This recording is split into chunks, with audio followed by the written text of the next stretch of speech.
Good afternoon, everybody. Welcome back to Cilinix Crypto, or welcome to the channel if you're new. And welcome to another video. Excuse the clickbait in the title and the thumbnail, but I do think that this is important information that you need to know. It's about global economics. About the US and China, mainly big news we got earlier today, or earlier this night, at least in my time zone, but obviously in the Chinese morning. And then later this week we have some big economic news for the US, and that is bound to make the market move.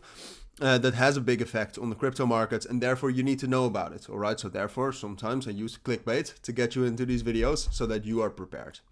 But two things. Going to make this video, or at least I'm going to try to make this video relatively short. We'll talk about what it is, and we'll talk about what the effect is on the crypto markets. So the first thing is what we saw, or what we heard earlier this morning, and that is this: China's central bank unveils sweeping measures to boost economy. Now, the Chinese economy has grown a lot, obviously, in the last 30, 40 years, but the Chinese economy has been flagging recently. So what they have done is two things, or at least two major things. Is first of all, they are going to cut interest rates in China, which we still know from last week is usually bullish for the economy. But apart from that, they're also going to reduce, if I can find it here, or at least what they're going to reduce, is this. So the reserve requirement ratio for banks, which means that banks have more money to be able to invest in things. And in general, they're increasing liquidity and decreasing interest rates. This is bullish, all right? It is a sign that the Chinese economy isn't growing as much as they would like it to grow, all right? So in that sense, it can also be interpreted as bearish. But now we'll have to look at the economic numbers. If the economic numbers for China do not improve, then this could be bearish. For now, increasing the liquidity, decreasing interest rates is bullish, all right? And maybe you would say, all right, well, crypto is banned in China either way. Well, that's true. But either way, there's a lot of people in China, and there's a big crypto economy in China as well. So it does matter. Then later this week, we have some other major economic news, and it has to do with the interest rates last week from the US. Because if you remember, we got a 50 base points decrease in the interest rate, which is obviously bullish. But one of the things that we also said back then is that, well, all right, then we do have to keep an eye on the economic data coming from the US afterwards to see if we're not getting a recession. Because a 50 base points cut can also be an indication of a recession, and that is why the end of this week is that crucial. Because on Thursday, we have GDP numbers from the US and initial jobless claims. And then on Friday, we have the core PCE price index, which is sort of an inflation rate.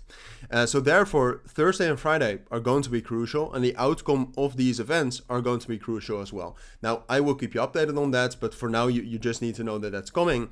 And basically what we want to see is that there's a slight increase, for example, in initial jobless claims and continuing jobless claims, and that there's a slight decrease in the PCE price index. So that basically what we have seen in the last couple of months, that the inflation rate is decreasing and that the economy is slowing down a little bit. That's what we want to continue to see. If we all of a sudden see that the GDP growth rate is decreasing, and the inflation rate is increasing again, that could be very, very bearish. And that's why you need to know about it, because then all of a sudden the inflation rate and the interest rate, or the interest rate decision we had last week, which is now considered to be very, very bullish, can all of a sudden become very, very bearish. All right.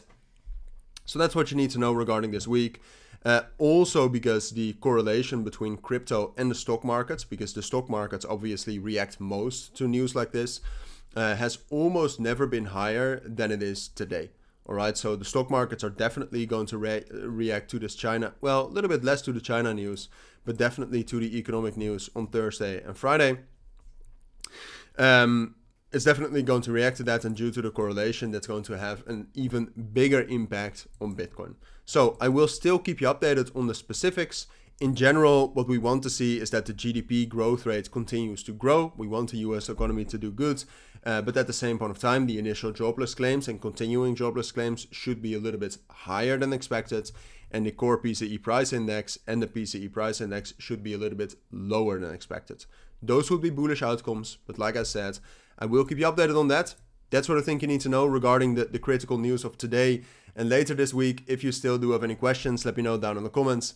For now, thank you for watching. Take care and bye.